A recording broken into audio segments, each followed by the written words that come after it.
Assalamualaikum warahmatullahi wabarakatuh. Selamat sore Pak Sakti dan teman-teman. Perkenalkan nama saya Vidya Siwi dari FB1.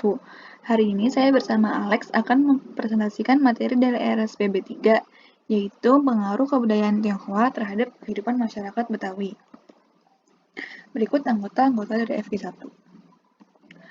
Hal yang akan kita bahas pada hari ini yaitu yang pertama, kebudayaan Tionghoa, kedua, masuknya Tionghoa di Indonesia, ketiga, muncul etnis Betawi, keempat, sejarah keterikatan etnis Tionghoa dan Betawi, dan yang kelima, kehidupan masyarakat Betawi pada saat ini. Yang pertama, kebudayaan Tionghoa. Yang seperti yang kita ketahui, kita sering menemukan orang-orang yang kerap kita panggil sebagai orang Cina.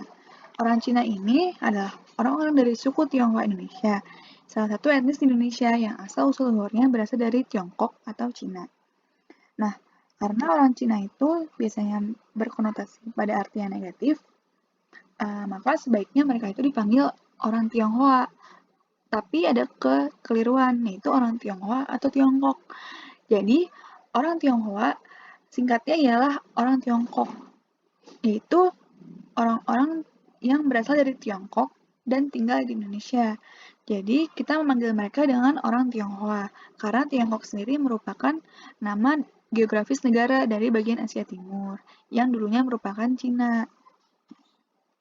Nah, ada berbagai macam ritual tradisi yang populer dari masyarakat Tionghoa, dan ini mempengaruhi kebudayaan di Indonesia juga. Jadi orang-orang Indonesia juga melakukan kebudayaan ini. Yang pertama ialah budaya minum teh. Budaya ini dikenal sejak 3000 tahun sebelum Masehi. Tujuannya yaitu adalah bentuk penghormatan kepada tamu, sebagai bentuk penghormatan pada pernikahan, dan bentuk permintaan maaf. Contohnya yaitu para pengantin di acara pernikahan biasanya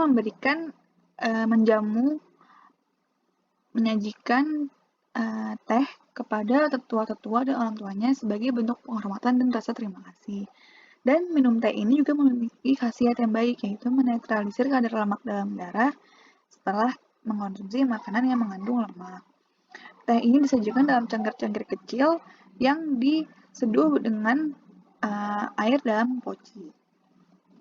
Lalu ada festival Qingming atau Cengbeng, yaitu festival tahunan untuk bersembahyang dan ziarah kubur. Ziarah ini tujuannya untuk mengingat dan menghormati nenek moyang. Dan di sini biasanya dilakukan pada hari ke-104 setelah titik balik matahari pada musim dingin, atau jika pada kalender Masehi yaitu pada tanggal 4 atau 5 April. Ritualnya yaitu berdoa depan pusara, bersembahyang, dan menyajikan persembahan kepada nenek moyang dalam bentuk makanan-makanan. Lalu yang paling terkenal ialah Imlek, yaitu hari pergantian tahun baru menurut kalender etnis Tionghoa, yaitu kalender Surya Chandra.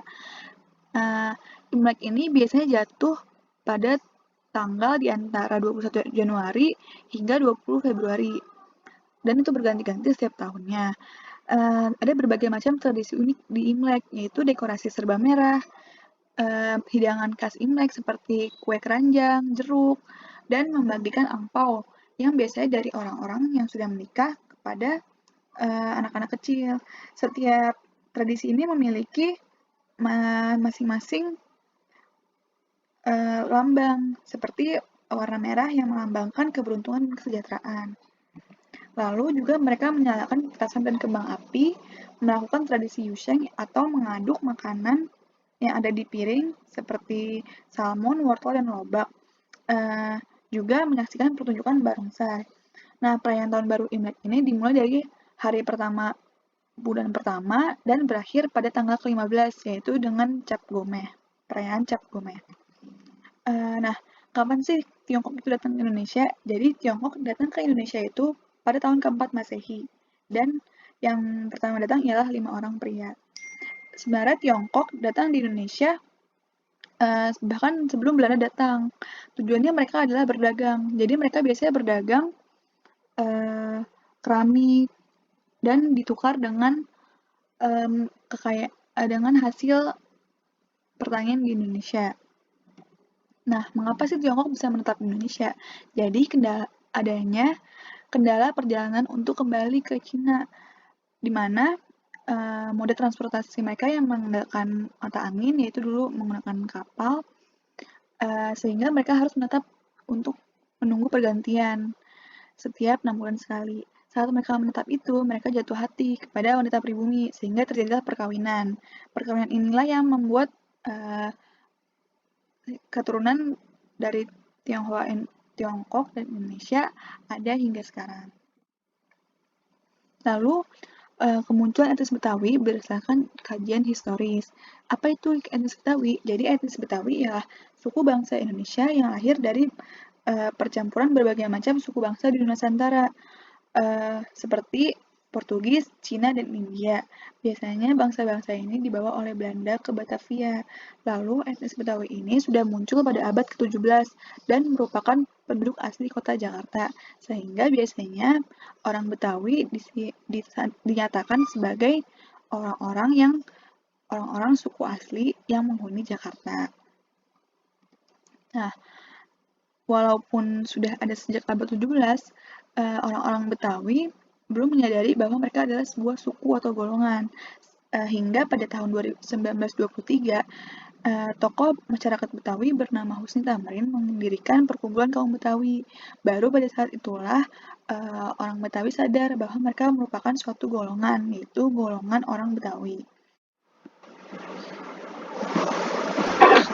Sejarah keterikatan antara etnis Betawi dan Tionghoa. Beberapa faktor adanya keterikatan antara etnis Betawi dan Tionghoa ialah yang pertama dan paling umum adalah kebutuhan hidup yang disalurkan melalui perdagangan. Nah, tujuan utama pedagang Tiongkok datang ke tanah Betawi adalah untuk berdagang. Terus yang kedua itu sebagai tempat persinggahan menuju ke tempat lain.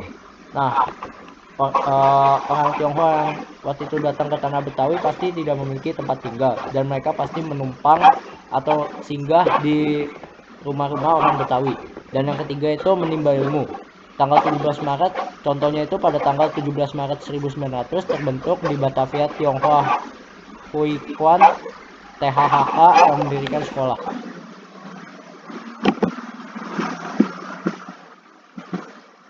Faktor keterikatan antara etnis Betawi dan Tionghoa. Untuk memenuhi kebutuhan-kebutuhan tersebut, etnis Betawi dan etnis Tionghoa harus saling melakukan hal-hal berikut. Yang pertama tuh berkomunikasi antara satu dengan lain. Mereka tuh berkomunikasi menggunakan bahasa Kreol Melayu yang berisi banyak kata dialek Hokkien.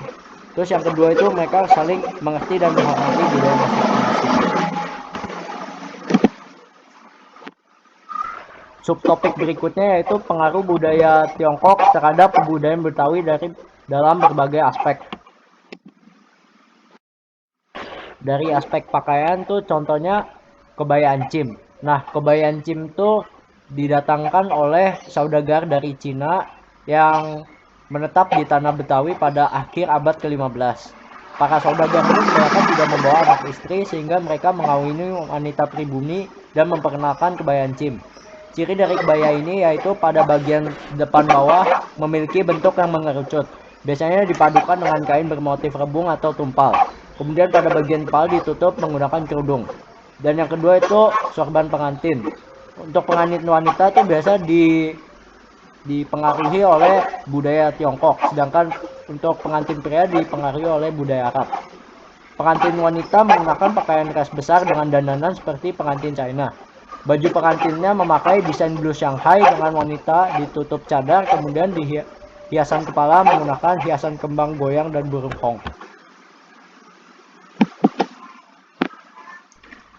Jadi dari aspek kesenian itu ada gambang kromong. Gambang kromong pada mulanya membawakan lagu-lagu instrumentalia dari daerah Hokkien Selatan. Lagu pobin dengan iringan gambang, kromong, ningning, kecrek, kendang, boong, suling, dan beberapa instrumen gesek Tionghoa. Nah, gambang kromong ini biasa dipakai untuk mengiringi tarian bernama tari cokek. Dari aspek makanan, yaitu terdapat kecap asin, bakso, dan bakmi. Nah, salah satu teori menyebutkan bahwa kecap berasal dari bahasa Amoy yang berarti kuah ikan.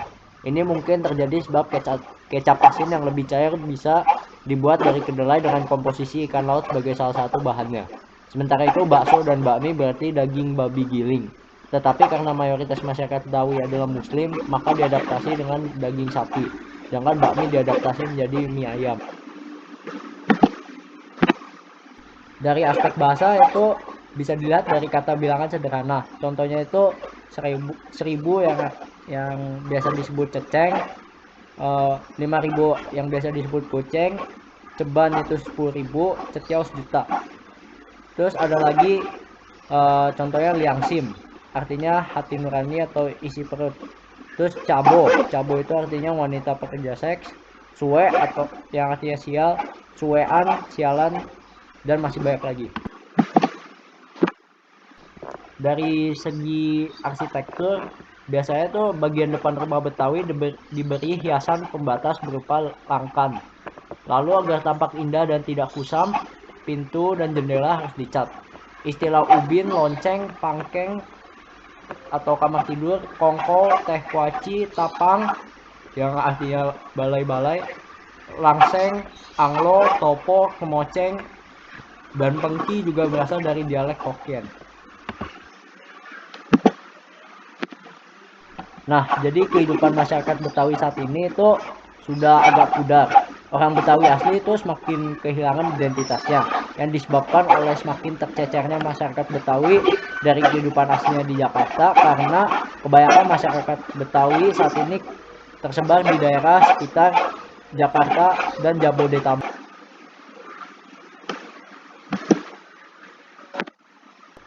Jadi kesimpulan dari presentasi ini adalah yang pertama, budaya Betawi dan budaya Tionghoa sudah lama mengalami akulturasi dikarenakan kedekatan historis kedua etnis. Yang kedua, akulturasi ini terlihat dari berbagai aspek dalam kehidupan masyarakat Betawi.